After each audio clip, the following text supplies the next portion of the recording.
Doktorum başlıyor. Eşiniz, yakınlarınız horlamanızdan şikayetçi mi? Sürekli horlayanların uykuda ölüm riski daha mı fazla? Hoş geldiniz. Hoş bulduk efendim. Siz kendinizi böyle daha önce hiç... Yok. Şimdi de görmediniz gerçi, hala içerideydiniz. Yok. Kabul etmiyormuşsunuz. Artık kabul Şimdi eder gördükten herhalde. sonra kabul ediyorum tabii de. Öncesinde Ben duymadığım için kabullenemiyorum. Yani horladığınız vakit duymuyorsunuz zaten. inanmıyorum diyordunuz.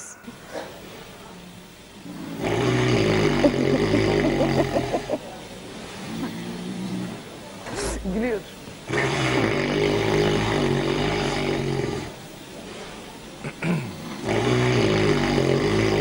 Verirken mi horluyor alırken? Nefes verirken mi horluyor alırken? Bilmiyorum ki ama dikkat etmedim. Şimdi artık şöyle söyleyelim. Gerçekten. Bütün eşler dikkat. Evinizde doktoruma gönderecek bir kamera olabilir. Yani. Evet. Peki bu kaç senedir böyle? Biz 30 yıllık evliyiz. 30 yıldır bu böyle. Şaka yapıyorsunuz. Gerçekten. 30 yıldır. Evet. Yani Gençken de yaşla falan horluyordu. değişmedi. Yaşla alakası yok herhalde. Hiçbir zaman da kabullenmediği için tedavi olmayı da yanaşmadı. Peki aslında siz 30 yıl diyorsunuz, bu bir güzel bir süreç bir taraftan. Belli aşkla bakıyorsunuz ama 30 yıllık süreci siz bize anlattınız. İzleyicilerimize müsaade ederseniz paylaşalım. Tamam. Sonrasında tekrar stüdyomuzda buluşalım.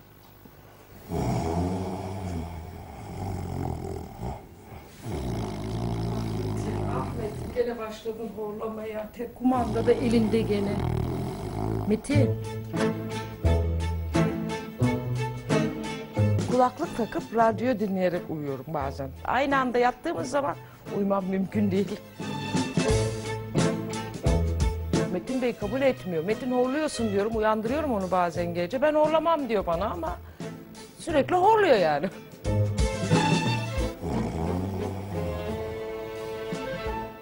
Evliliğin ilk yılları değilse bile ikinci yılından itibaren veya üçüncü yıldan itibaren tam hatırlayamıyorum çünkü. Devamlı horladığımı söylüyor. Ama ben horlamadım diyorum. O horladım diyor. Horluyorsun diyor. Rahatsız oluyorum diyor. Benim babam da horluyor. Erkek kardeşim de horluyor. Bunu ben 30 senedir çekiyorum. Yani gençken yaşlılıkla alakası var mı bilmiyorum. Ama yaş ilerledikçe horlama sorunlarımız da çoğaldı. Çok rahatsız ediyor. Uyuyamıyorum yanında. Yatakları ayırmak istemiyorum. O yüzden bir çare bulmak için size başvurdum. Oh, ben ne dersem diyeyim, o kendi halinde uyuyor işte. Doktora gitmeyi hiçbir zaman kabul etmedi. Metin git dedim, çaresine bak dedim. Babası da horlar. Babama soruyorum. Baba sen gittin mi diyorum. Oğlum işte ben şunu aldım faydasını görmedim. Şunu yaptım faydasını görmedim. O bende ön denek oluyor. Ondan fayda göremediyse ben de gitmiyorum. Yani o bir şeyden faydalansaydı belki düşünürdüm. Bana yardım edin, eşimin şu horladığını ona ispat edin ve onun çaresini bulun ve bizi kurtarın demek için müracaat ettim. Değerli izleyiciler, Doktorum ekibi olarak efendim biz bugün Fatma ve Metin Kılıç çiftinin evindeyiz. Küçük bir test yapacağız. Yerinde tespit izin verdiler kendileri de. Yatak odalarına kuracağız kameramızı. Bakalım gerçekten Metin Bey'in bu sorunu var mı? Şimdi efendim size güzel, mışıl mışıl bir uyku diliyoruz. Rahat bir şekilde şöyle de ayarlıyoruz kameramızı. Size iyi uykular diliyorum.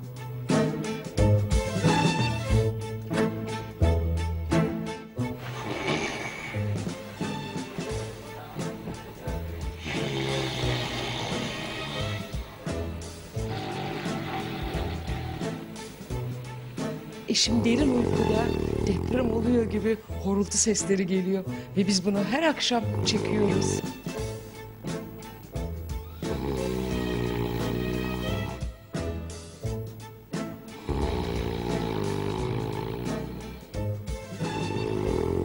Metin. Metin, deprem oluyor zannettik ya. Metin Bey. Hep böyle. Hiç beni dinlemiyor. Gelin de bunun yanında uyuyor.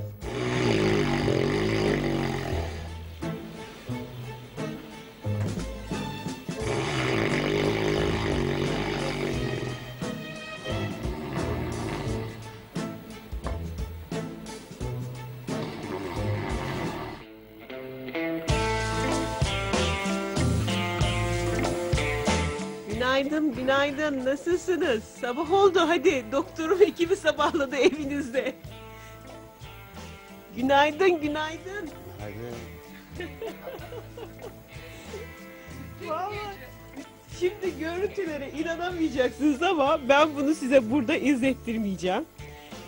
Şimdi giyiniyorsunuz efendim ve biz sizinle birlikte doktorumuzun muayenehanesine doğru yola çıkıyoruz. Bütün bir gece nasıl uyudunuz orada göreceksiniz ve neler yapılması gerektiğini efendim Metin Bey için.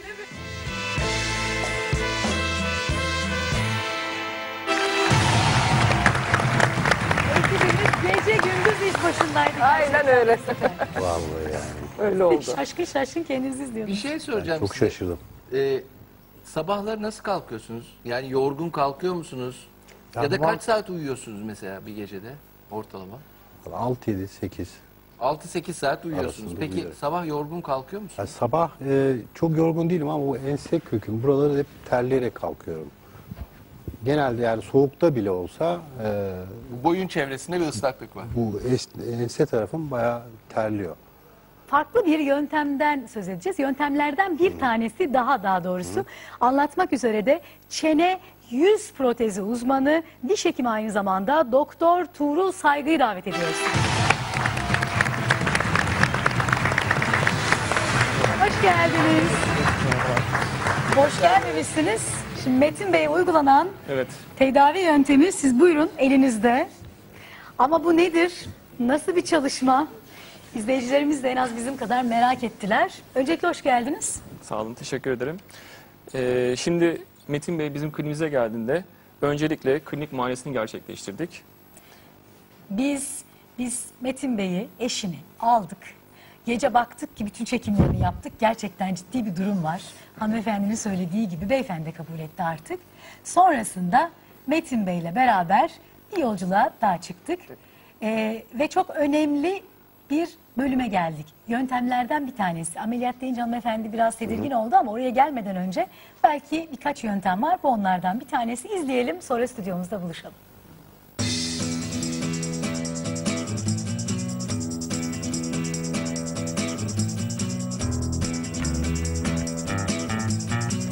Merhabalar Tuğrul Bey. Evet, hastamızı getirdik Metin Bey. Hocam, bizim hastamızın gerçekten çok uzun sürelerdir horlama problemi varmış. Eşi doktor programına müracaat etti. Biz de dün akşam bir yerinde tespit edelim dedik. Evinde kaldık Metin Bey ile Fatma Hanım'ın. Ve uykusunda bakalım horlama sorunu nasıl diye kendisi de şu an ilk defa izleyecek. İnanamıyor çünkü ben pek horlamam diyor. Şimdi şöyle. Zaten genelde böyle olur. Evet, inanmıyorlar. Bakın. Bu sizin uyku haliniz. Duyuyor musunuz? Peygamberin nefesi benden değil. Duyuyor musunuz siz Bu kadar efendim? gürültü. Ya Fatma Hanım'ın dediği kadar varmış değil mi? Vallahi şaşırdınız değil mi efendim? Şaşırdım yani ben. Şok oldum Şok diyebilirim musunuz yani. yani? Şoktayım.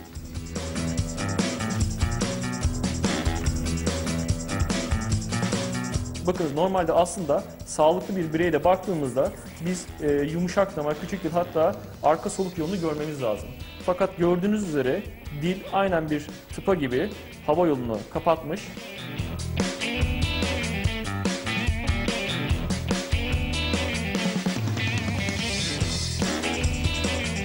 Bu elimdeki bir horlama protezi örneği değil mi? Aynen öyle. Hı hı. Protez alt çeneyi biraz aşağıda ve biraz önde konumlandırıyor. Çünkü bunun nedeni, bu hastalığın nedeni yutak bölgesindeki kasların gevşeyerek arkaya doğru yılması. Şimdi hastalığımızın alt ve üst çenelerin ölçülerini aldık. Şimdi laboratuvar safhasına geçiyoruz. Öncelikle alçı model elde edilecek.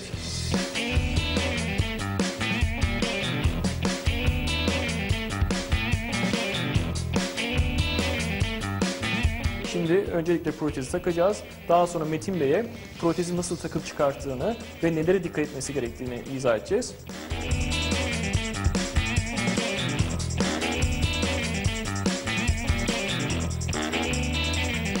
Metin Bey buyurunuz. Horlama protezi hazır. Artık bu geceden itibaren rahat bir şekilde, horultusuz bir şekilde uyuyacaksınızdır. Hocam elinize ayağınıza sağlık. Çok çok teşekkür ederim. Stüdyomuzda bakalım Fatma Hanım'dan bütün gerçekleri öğreneceğiz. İnşallah 30 yılın sonunda horlaması kesilecek. İnşallah.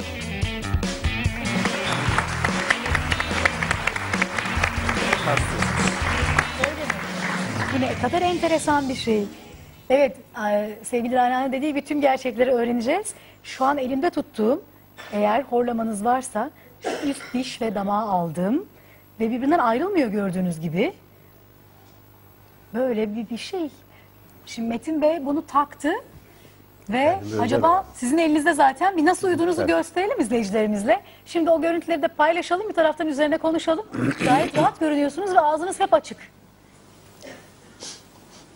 Ses var mı bu arada? Yalnız inanamıyorum. Sessiz kayıt mı yaptınız? Hayır. Açık değil mi sesi? Açık. Yok, telefon. İnanamadım. Ben bile kaydederken inanamadım. Sanki az önceki Metin Bey bu Metin Bey değil. Ve döndü de yani hiçbir şekilde yanda yattı, karnının zaten üstüne sırt de üstü yattı. yatıyor. Şimdi bu ilk yatış anıydı da. o Her yüzden. pozisyonda da yattı. Peki Evet. ne yapıyor bu protez horlamayı kesti? İsterseniz görseller üzerinde anlatalım. İsterseniz siz ben bunu vereyim mi? Burada aşağı yukarı bize Tamam. gösterelim. Şimdi- Görselleri de ekrana verebiliriz. Şimdi normal çene ilişkilerinde üst çene alt çenenin önündedir. Şu şekilde kapanır. Şimdi bu hastalığın nedenine baktığımızda dil, küçük dil ve yumuşak damağın gerginliklerini kaybederek arka hava yolunu daraltması ve bazen de tıkanmasıyla sonuçlanan bir hastalıktır bu. Şimdi protez alt ve üst dişlere oturarak, ki sadece dişler üzerine oturuyor, alt çeneyi aşağıya ve önde konumlandırtarak buna bağlı olarak da dili de öne doğru konumlandırtıyor ve yumuşak damağı çalıştıran kasları da gerdirerek arka hava yolunu açıyor ve böylelikle horlama ve uyku apnesini engelliyor. Yani alt çeneyi öne çekiyor, dili de çekiyor. Aynen. Ve böylece arkaya tıkamasını engelliyor. Aynen öyle protezle. çalışıyor. Evet. Peki bu kadar basit plastik bir şey dişlere takılan nasıl bunu beceriyor? Yani onlar birbirine mi monte oluyor, yapışıyor? Protez tek parça halinde hazırlanıyor. Ve Tekrar bir gösterelim. Evet. Şurada arada bir Ayrılmıyor bölüm var yani ki onlar. ayrılmıyor. yok, hayır. Evet. Tek parça halinde ve uygun açıda çeneyi kilitliyor. Uygun açıda çeneyi Evet tabii, kilitliyor. yani herkesin çene yapısı, diş yapısı farklı olduğu için yani herkese baktığımızda protez aynı şekilde olmayacaktır. Zaten bu protezin en büyük özelliği kişiye göre yapılıyor. Evet. Yani sanki ağzınızı kapatmış da bir boşluk bırakmışsınız ve sizi böyle sabitlemiş gibi. Bakın burada aralıklar var. Şurada tam aralık yok Şöyle artık. ters Birbirine çevirin, Şöyle ters çevirelim birleştirilmiş. isterseniz. Şurada daha net görebilirsiniz. Ve tekrar şöyle çevireyim. Evet. Bakın buralarda. Değil mi hocam? Bakınız. Alt çene üst çeneye göre önde bu görüntüde. Ha evet, şurada bir farklılık var. Evet. Alt çene üst çeneye göre önde ve bu nefes almasını, peki yani şöyle bir protez yıllardır problem olan bir horlamayı nasıl önlüyor, konuşmaya devam edeceğiz. Neyi konuşuyoruz? Yanı sıra uyku apnesini konuşuyoruz. Şurada gördüğünüz küçücük dişlerin arasına yerleştirilen ne diyelim buna? Horlama protezi. Horlama protezi bir anda acaba Metin Bey'i nasıl etkiledi? Ya bir gecede ne dersiniz Fatma Hanım? Hayatımızı değiştirdi. Gerçekten ben Sessiz uyuduk, depremsiz depremsiz. depremsiz ve horultusuz bir uyku yaptık bu gece. Nefesinde durmalar var mıydı? Yok. Siz bir fark hissettiniz mi peki sabah kalktığınızda? Ya bir kere o ensemde olan terlemeler yoktu. Ve böyle çok bir derin uykudan uyanmışım gibi geldi. Yani öbür türlü Bir huzur vardı yani. Konforlu uyku. ya konforlu bir uyku diyelim buna. Konforlu diyelim o zaman. Şimdiye kadar uyku uyumamışım o zaman ben. Gündüz dinleniyormuşum, gece yoruluyormuşum gibi geldi. Peki şimdi gündüz uykunuz geliyor mu eskisi gibi? Yok. Gündüzde zaten pek uyumuyordum ya. Uyuma saatiniz değişti mi bundan sonra? Yani mesela sabah 6'da kalkardım. Şimdi 8'e kadar rahat rahat uyudum. Gerçi iç güç var, nasıl uyuyacağız ama. Yok, değişmedi saat yani. Yine aynı saatlerde yatıp aynı saatte kalkıyorum. Ama aynı saat olmasına rağmen. Rağmen daha dinç kalkıyorum, öyle diyeyim. Peki bir şey soracağım ya. Bununla bir uyumak zor değil mi? Ya tabii ki ilk gün birazcık zor oluyor ama ağzınıza nasıl yaşlanınca protez yaptırıyorsunuz, bazı uyuyakalıyorsunuz onunla. Aynı ona benziyor. Bu bir protez. Evet, Doktor Tuğrul Saygı şu anda sizin hem ölçünüzü aldı galiba. Nasıl yapıldığını görüyoruz. Evet. Bu protez. Protez dişleri üzerine yapılacağı için öncelikle dişlerin ölçüsünü alıyoruz. Daha sonra bazı kayıtlar alıyoruz. Çünkü protez alt çeneye biraz aşağıya ve biraz önde konumlandıracak. Bunların ölçümlerini yapıyoruz. Peki siz ne kadar, yani yüzde kaç çözüm olduğunu düşünüyorsunuz, görüyorsunuz? %85, %90 Ne çözüm diyorsunuz? var. Yüzde Evet. 85, Horlamayı yüzde kesiyor değil mi? Aslında sadece horlamayı kesmiyor. Mesela Metin Bey'in uyku apnesi de varmış. Eşinden öğrendiğimize göre nefesini tutuyormuş. Uyuduğu horlama proteziyle uyuduğu gecelerde siz tanık oldunuz mu eşinizin? Yok. Evet. Yani aslında bu sadece ismi horlama protezi ama sadece horlamayı ya da basit horlamayı çözmek için geliştirilmiş olan bir aparat değil. Aynı zamanda uyku apnesi üzerinde de oldukça etkili. Evet, Doktor Tuğrul Saygı, her ikisine de çok çok teşekkür ediyoruz yaptıkları için. Efendim size de mutlu ve bir yatakta bir yastıkta kocamayı diliyoruz. Çok İnşallah. teşekkür ediyoruz. Teşekkür ediyoruz efendim. Sabah tekrar stüdyomuzda buluşmak üzere efendim. Hoşçakalın. Hoşça kalın.